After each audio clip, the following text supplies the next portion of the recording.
Hello people, welcome back to the channel. This is Shekhar और हम देख रहे थे इनइक्वालिटीज़। ये इनइक्वालिटीज़ का ही पार्ट 2 है। तो पहला वीडियो काफ़ी बड़ा हुआ था, तो अभी और क्वेश्चंस देखते हैं। आई होप कि तुम लोग तुरंत हमारा बेसिक जो कंसेप्ट है कंटिन्यूटी वाला वो भूले नहीं है, right. We are going to use that concept in all the questions that we solve. देखते हैं अभी क्या। ई ग्रेटर देन बी, तो यहाँ पे ई दिख रहा है। ई का जी के साथ रिलेशन है, एम के साथ रिलेशन है, बी का क्यू के साथ रिलेशन है, यू के साथ रिलेशन है। ठीक है, क्यू एंड यू दोनों के साथ क्योंकि इक्वल टू है, तो यहाँ पे दिख गया मुझे बी एंड यू है, यहाँ पे यू एंड एम है, राइट। और एम का हमारा फिर ई के साथ रिलेशन लग जाएगा, राइट। तो देखते हैं, तो बी ग्रेटर देन यू आ गया, यू ग्रेटर देन एम है, right. M less than G equal to E है, M less than G equal to E है। तो सिंपल हमारा, राइट। बी और ई में मैं रिलेशन निकाल सकता हूँ क्या? Can I do that? Of course I can do that, right. वही तो हमने सीखा था। नहीं कर सकते, आई होप कि तुमने पकड़ा। नहीं कर सकते क्योंकि बेसिकली सिंपल है, कंटिन्यूटी है क्या? नहीं है, क्योंकि ये हमारा सपोज एम फैक्टर है जो डिसकंटिन्यूस कर रहा है दोनों साइड इसको। कैसे? क्योंकि यहाँ पे ग्रेटर देन है, यहाँ पे लेस देन है। तो एम के लेफ्ट साइड वालों का हम लोग एम के राइट साइड वालों से रिलेशन नहीं निकाल सकते, सिंपल। तो पहला 100% गलत है, राइट। बेसिक, आई होप कि ये तो याद है तुम्हें। के इज इक्वल टू एफ, के और एफ, के यहाँ पे एफ, यहाँ पे एफ का क्यू के साथ है, आर के साथ है, यस। तो के और यू है यहाँ पे, यू और क्यू है यहाँ पे, तो क्यू और एफ का रिलेशन निकाल सकते हैं। तो देखते हैं, let's start from K is less than U which is equal to Q and Q is less than F, right. तो एफ एंड के में रिलेशन निकाल सकते हैं क्या? नहीं निकाल सकते। कैसे? कंटिन्यूटी है ही नहीं इसमें, राइट। 100% निकाल सकते हैं क्योंकि मैंने बोला था तुम्हें equal to is a part of continuity. मतलब इट डजेंट मैटर, अगर ये दोनों साइड पे ये है तो इक्वल टू हम कंटिन्यूटी का पार्ट ही मानते हैं। Equal to can be this also, मतलब बेसिकली समझ लो, राइट। Doesn't matter. तो ये 100% कंटिन्यूटी है इसमें, पर एफ ग्रेटर देन के आएगा क्योंकि यहाँ पे ग्रेटर देन है और कहीं पे भी इक्वल टू है नहीं, तो ग्रेटर देन इक्वल टू नहीं आएगा। अगर यहाँ दोनों जगह ग्रेटर देन इक्वल टू होता तो this would have been greater than equal to, right. Simple. तो एफ ग्रेटर देन के है, पर ये इन्होंने दिया है कि के इज इक्वल टू एफ, तो 100% ये भी गलत है, ठीक है। तो ये भी समझ लो, if this is, let's say कि ये थोड़ा सा लास्ट क्वेश्चन है जो तुम्हारे एग्जाम में ट्राई कर रहे हो and you have only 5 seconds left, right. 5 से 10 सेकेंड बाकी और तुम्हें एक आंसर मार्क करना है एंड वी हैव 5 ऑप्शंस। तो इसमें से कौन सा मार्क करोगे? You have successfully eliminated this 2 choices, तो बचा क्या? 3। तो ओनली 3 फॉलोज वाला मार्क कर दो। Generally none of the following या नन फॉलोज पे मार्क मत करते जाओ। जनरली एक आधा तो भी आंसर रहेगा, तो इसको मार्क करके छोड़ दो, मतलब क्योंकि तुम्हारे पास अभी 5 seconds ही बचे, right. You have to think like that as well. पर हमारे पास काफ़ी टाइम है तो हम देखेंगे एज ऑफ नाउ कि आर ग्रेटर देन के आ रहा है या नहीं आ रहा है। तो आर एंड के का रिलेशन कैसे निकालना है? आर तो यहाँ पे दिख रहा है मुझे, फिर के यहाँ पे दिख रहा है, के का एम के साथ है, यू के साथ है, आर का किधर है, और क्यू एम, अच्छा क्यू का बी के साथ है, अच्छा यस। तो निकाल सकते, क्यू का है यहाँ पे, क्यू का यहाँ पे यू के साथ है, तो यू एंड के हम निकाल पाएंगे, राइट। तो let's start with R greater than Q. फिर Q is equal to U, U is greater than M which is equal to K, तो ये आ जाएगा। तो अगेन इक्वल टू है मतलब कंटिन्यूटी का है, वो फैक्टर है, तो कंटिन्यूस है हमारी चेन। तो मैं इसके और इसके साथ रिलेशन निकाल सकता हूँ। तो आर ग्रेटर देन के आएगा बिकॉज दोनों जगह ग्रेटर देन साइन है, कहीं पे भी और इक्वल टू साइन नहीं है, ग्रेटर देन इक्वल टू भी नहीं है, लेस देन तो है ही नहीं, राइट। तो 100% दिस ट्रू है। ओनली ए फॉलोज, और सॉरी ओनली 3 फॉलोज, और हमारा आंसर मतलब जो 5-10 सेकेंड बाकी थे और ये मार्क कर देना था हमें, तो सही आ जाता था, राइट। देखते हैं नेक्स्ट क्वेश्चन। इफ कंक्लूजन अभी थोड़ा अलग टाइप का है, मतलब बेसिकली सेम ही कंसेप्ट है। इसमें कैसे हमें स्टेटमेंट दिया था कुछ कंक्लूजन्स दिए थे, इसमें कैसा दिया रहेगा, स्टेटमेंट एंड कंक्लूजन दिया ही रहेगा ऑब्वियसली, पर सिर्फ दो ही ऑप्शन है, जैसे only one follows, only two follows, neither follows, either one और टू फॉलोज, ठीक है। तो देखते हैं, और इसमें कंडीशंस भी छोटी है, स्टेटमेंट्स देख सकते हो तुम, एक ही मतलब कंटिन्यूस चेन दी उन्होंने, तो सिंपल है ये। तो एस ग्रेटर देन ई, तुरंत हमें कुछ भी नहीं, यहाँ पे कैसे we had to find out कि कैसे किस में कॉमन कौन है, कैसे निकाल सकते हैं, राइट, कॉमन ढूंढ ढूंढ के, इसमें वो भी नहीं क्योंकि एक ही चेन है, सिंपल क्वेश्चन है। तो एस ग्रेटर देन ई आएगा क्या, यहाँ पे इक्वल टू आर है, बाकी सब यहाँ पे एस एंड ई के साथ राइट टू लेफ्ट अगर देखोगे तो कंटिन्यूस है हमारा, हर जगह ग्रेटर देन है, स्टार्टिंग में equal to, and we have seen equal to मतलब पार्ट ऑफ कंटिन्यूटी चेन है। तो 100% इसका एस ग्रेटर देन ई आएगा। अभी देखते क्यू लेस देन बी आएगा क्या, क्यू और बी यहाँ पे, तो अगर मैं सिर्फ वो पार्ट यहाँ पे लिख लेता हूँ, N greater than E is less than equal to B, तो कंटिन्यूटी है क्या इसमें, नहीं है 100%, तो क्यू और बी में रिलेशन निकाल सकते हैं क्या हम, 100% नहीं निकाल सकते, तो ये गलत है, ओनली वन फॉलोज। तो ओनली वन फॉलोज वाला ऑप्शन कौन सा है, ए, तो इसका आंसर हो जाएगा ए। सिंपल, स्ट्रेट फॉरवर्ड, कुछ भी कंफ्यूजन नहीं, सिंपल क्वेश्चन है। सिमिलरली 5th क्वेश्चन देखते हैं, इसमें भी काफ़ी मतलब अलग अलग स्टेटमेंट्स है, पर छोटे छोटे, मतलब बस दो ही लेटर्स वाले, राइट, सिंपल है। देखते हैं, D less than Q, D less than Q हो नहीं सकता क्योंकि उन्होंने ही डी ग्रेटर देन क्यू दिया है, ठीक है। तो ऐसे भी इतने फालतू सवाल भी हो सकते हैं, right, if you are lucky enough, या इफ एग्जामिनर बहुत ही अच्छा है, भगवान आदमी है, भगवान औरत भी हो सकती है, right, I am not a sexist. D greater than E, D greater than E, D greater than equal to R है, और आर लेस देन ई है, राइट। तो डी एंड ई में हम रिलेशन निकाल सकते हैं क्या, we can't, right, we can't, D और ई में रिलेशन निकाल ही नहीं सकते, राइट, या कुछ और है, ई ग्रेटर देन आर है, ई ग्रेटर देन आर है, and D greater than equal to R है, तो डी एंड ई में कंटिन्यूस है नहीं, तो रिलेशन निकाल नहीं सकते, straightforward, I hope you have understood. तो ये भी गलत है, ऑलराइट। तो P greater than E, P equal to Q है, Q और D का रिलेशन है, D एंड R का रिलेशन है, तो R एंड E, यस, तो कुछ तो निकाल सकते। तो P great equal to Q, Q less than D, D greater than equal to R, R is less than E, तो रिलेशन निकाल सकते हैं। कोई भी इसमें कंटिन्यूएशन दिख रहा है क्या P एंड E में, बिल्कुल भी कंटिन्यूएशन नहीं है, 100% नहीं निकाल सकते हम लोग, इट्स डिफ़िकल्ट, राइट, नहीं निकाल ही नहीं सकते। P greater than R, P and R में निकाल सकते हैं क्या, नहीं निकाल सकते, राइट, कंटिन्यूएशन है ही नहीं, तो इसमें none of this are true, none is true, ठीक है। जैसे मैंने पिछले क्वेश्चन में कहा था कि जनरली नन इज ट्रू नहीं आता, तुरंत हमारा एक एग्जाम्पल आ गया, मतलब जनरली और 100% में फ़र्क आई होप समझ में आ गया। मतलब अगर if they give us 100 such inequality या कोई भी क्वेश्चंस, तो जनरली 90 में नन ऑफ दिस नहीं आएगा, कुछ ना कुछ आंसर आएगा, 10 में आ सकता है, it's a possibility, right. Let's look at next question. In the following questions the symbols, ठीक है ठीक है ठीक है, कुछ सिंबल्स दिए, all the symbols define the following meanings, ठीक है। तो ये भी this is also another type of inequality, simple ही है, कंफ्यूज नहीं होना है, बस सिंबल्स यूज़ किए, यहाँ पे डायरेक्टली हम लोग साइंस यूज़ करते थे ये इनइक्वालिटी, उन्होंने बस सिंबल्स यूज़ किए।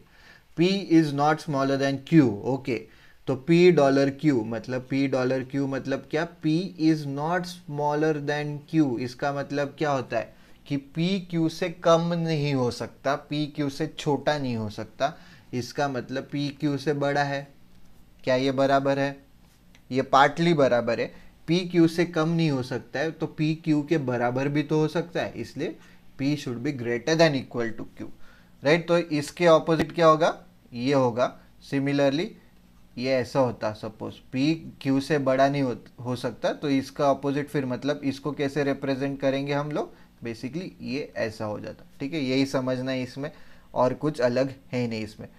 P#Q मतलब P is not greater than Q, ठीक है। P is not greater than Q मतलब यही हमने अभी देखा, right. P is not greater than Q means P is less than और इक्वल टू Q।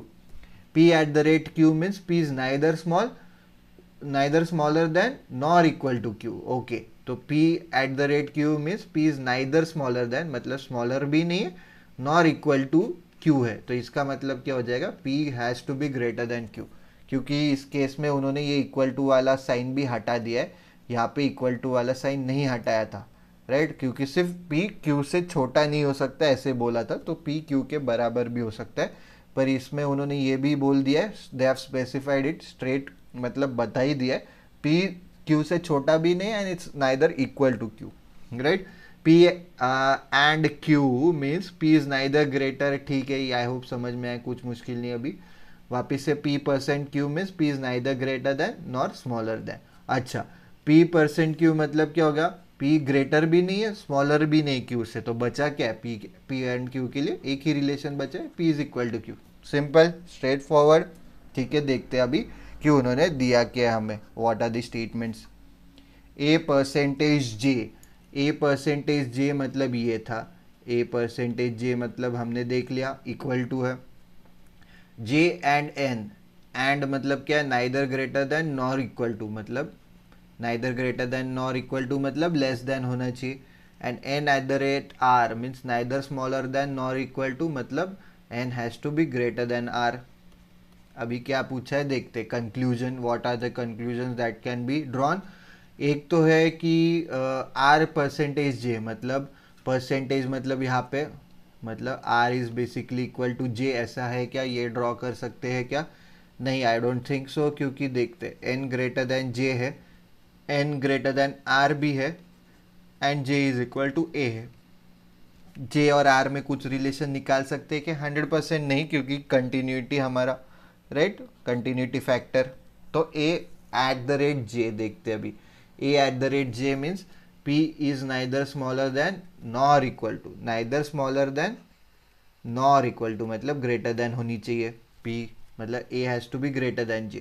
तो A ग्रेटर देन J है क्या, A ग्रेटर देन J हो ही नहीं सकता, क्योंकि उन्होंने ही दिया है A is equal to J, A percentage J मतलब, तो ये भी नहीं है। तो अगेन कम टाइम बचा, तो कंक्लूजन दिस फॉलोज लिख दो। तो इस क्वेश्चन में हमने यहाँ पे ऑप्शंस नहीं दिए, क्योंकि ज़रूरत ही नहीं है हमें ऑप्शंस देखने की, क्योंकि स्टेटमेंट दिया है, कंक्लूजन्स दिए, तो उसके बेसिस पे हमें सॉल्व करना है, तो नो नीड ऑफ ऑप्शंस, ठीक है। कभी कभी ऑप्शंस होने ही चाहिए, ऐसे भी नहीं है। तो पिछले कुछ क्वेश्चंस में ऑप्शंस इसलिए डाले थे कि यू नीड टू अंडरस्टैंड कि what type of options do we get, ठीक है। एज सच इसमें कुछ ज़रूरत नहीं है ऑप्शंस, मतलब this are not the kind of questions that you need to solve using options, ठीक है। ऐसे हमेशा क्वेश्चंस रहेंगे for which you need to use options, और उसमें कोई शर्म, मतलब शर्म नहीं आनी चाहिए, ठीक है। अल्टीमेट एम हमारा क्या है, आंसर सही लाना है, कम से कम टाइम में लाना है, अपने ड्रीम कॉलेज जाना है। ऐसा नहीं कि अरे ऑप्शन लेके कैसे सॉल्व करें, अरे ईगो इन्वॉल्व होना ही नहीं चाहिए, ठीक है। स्ट्रेट फॉरवर्ड है, हमें आंसर लाना है, कैसे भी लाओ, सही लाना है आंसर, ठीक है। मैं सजेस्ट नहीं कर रहा हूँ कि कॉपी करो, ठीक है, wink wink. A and N, A and N मतलब अभी देखते हैं यहाँ पे, P is neither greater than nor equal to भी नहीं है, ग्रेटर देन भी नहीं, मतलब basically A less than N है, ठीक है। A लेस देन N है क्या, यस सही है। तो जैसे हमने बोला कि 5-10 सेकेंड बचे हैं, क्या कौन सा मार्क करना है, पहले दो एलिमिनेट किए, तो ये वाला सही होना चाहिए, ठीक है। तो ये दिख रहा है, I hope you have understood कि A लेस देन N है यहाँ पे, right. N greater than J which is equal to A, मतलब N ग्रेटर देन A है, मतलब naturally A less than N है, ठीक है। तो 6 क्वेश्चन भी हो गया। 7 देखते, M परसेंटेज J, वो मुझे याद है, परसेंटेज J मतलब इक्वल था $T सबसे पहले था। P is not smaller than Q, not smaller than मतलब J has to be greater than equal to T, $O मतलब A has to be greater than equal to O। अच्छा, तो ये 3 है, ध्यान दो, at the rate T, O at the rate T, at the rate T मतलब neither smaller than nor equal to, मतलब neither smaller than nor equal to मतलब O has to be greater than T. फिर W hashtag, वे hashtag ही बोलते हैं इसे आजकल। P not greater than Q, not greater than Q, not greater than Q मतलब less than equal to Y, less than equal to M. ठीक है, हो गया, सब मिल गया। अभी देखते W dollar J, W dollar J मतलब यहाँ पे ही देखो हमने लिखा है कहीं तो ग्रेटर देन इक्वल टू जे है क्या, डब्ल्यू। डब्ल्यू कहाँ पे है, यहाँ पे है। डब्ल्यू और जे का कैसे निकाल सकते हैं, M is equal to J, M is equal to J, तो W greater than equal to J क्या, नहीं, J greater than equal to W. I hope you have understood. ठीक है, क्योंकि ये ऐसा दिया है हमें, हमें ये पूछा है कि सही है क्या। मुझे यहाँ पे तो तुरंत दिख रहा है कि एम इज इक्वल टू जे, मैंने यहाँ पे जे लिख दिया क्योंकि यहाँ पे मुझे डब्ल्यू दिख रहा था। तो basically J is greater than equal to Y, right, J is greater than equal to Y, greater than equal to W. तो क्या आ जाएगा कंटिन्यूएशन में, J greater than equal to W, exact उल्टा दिया है तो 100% ये गलत है। तो J at the rate T, at the rate भी था शायद यहाँ पे, हाँ, ग्रेटर देन, तो जे ग्रेटर देन टी है क्या, नहीं, J greater than equal to T है हमारा, तो जे ग्रेटर देन टी नहीं आ सकता। T and A, T and A किधर तो भी था, नहीं था, वो पिछले क्वेश्चन में था आई थिंक, यस। तो J less than N, and and मतलब तो T less than A, T less than A है क्या, A greater than equal to O which is greater than T, yes, continuation है मतलब ए और टी में रिलेशन निकाल सकते हैं, पर यहाँ पे इक्वल टू नहीं है इसलिए इक्वल टू वाला रिलेशन नहीं रहेगा, सिर्फ ये वाला रहेगा, और वही उन्होंने पूछा है तो 100% ये सही है। y एट द रेट मतलब क्या है, ग्रेटर देन, तो y ग्रेटर देन t है क्या, y और t में कुछ रिलेशन निकाल सकते हैं क्या, देखते हैं। Alright, let's find out. तो y कहाँ पे है, y यहाँ पे है, y और m में रिलेशन है, w में है, j में है, ओके, तो j एंड t में है और t का t से रिलेशन निकालना है, ओके, तो y का j से, j का t से, तो y is greater than equal to j, j is greater than equal to t। तो y और t में रिलेशन निकाल सकते हैं क्या, 100%, है ना, इजी है ना। कैसे निकालोगे बताओ, how can you find a relation between y and t, we can never, because दोनों ये ऑपोजिट साइंस है, हम 100% रिलेशन निकाल नहीं सकते। मे और मे नॉट बी वाला रिलेशन निकाल सकते, पर हमें 100% वाला रिलेशन, ऐसे क्वेश्चंस में 100% वाला ही रिलेशन जो हमने फर्स्ट क्वेश्चन में ऑलरेडी देखा है वैसे ही निकालना है। तो ये गलत है, सिर्फ 3 वाला ही फॉलो करेगा। ठीक है, simple, I hope you have understood. कोई भी मतलब इसमें मुश्किल कुछ भी नहीं है, स्ट्रेट फॉरवर्ड क्वेश्चंस होते हैं, सबसे इजीली तुम इसमें स्कोर कर सकते हो, सबसे स्कोरिंग वाले क्वेश्चंस। ठीक है, आई होप कि you have understood. As always कुछ भी डाउट्स रहेंगे, कुछ भी सवाल, कितना भी घटिया सवाल होगा, you can always ask them, no one is going to जज यू। अगर तुम चाहते हो तो एकदम मतलब टेलीग्राम चैनल पे आके भी सवाल पूछ सकते हो, वहाँ पे तो कुछ भी नेम डाल सकते हो, ऑफकोर्स यूट्यूब पे भी कोई भी नाम डाल सकते हो, right. We always encourage you to ask doubts, ask as many doubts as possible, right? And don't forget to like, share and comment. As always, subscribe to the channel. We keep posting such videos. Then we also have lots of discussions going on our telegram channel, तो जिसकी description में हमने पूरे details दिए, तो do check that out as well. Alright, so until next video, take care, keep practicing. Practice के अलावा और कुछ मतलब मैटर नहीं करेगा, जितना प्रैक्टिस करोगे उतने इजीली तुम लोग क्वेश्चन सॉल्व कर पाओगे, right. Thanks for watching, see you in the next video.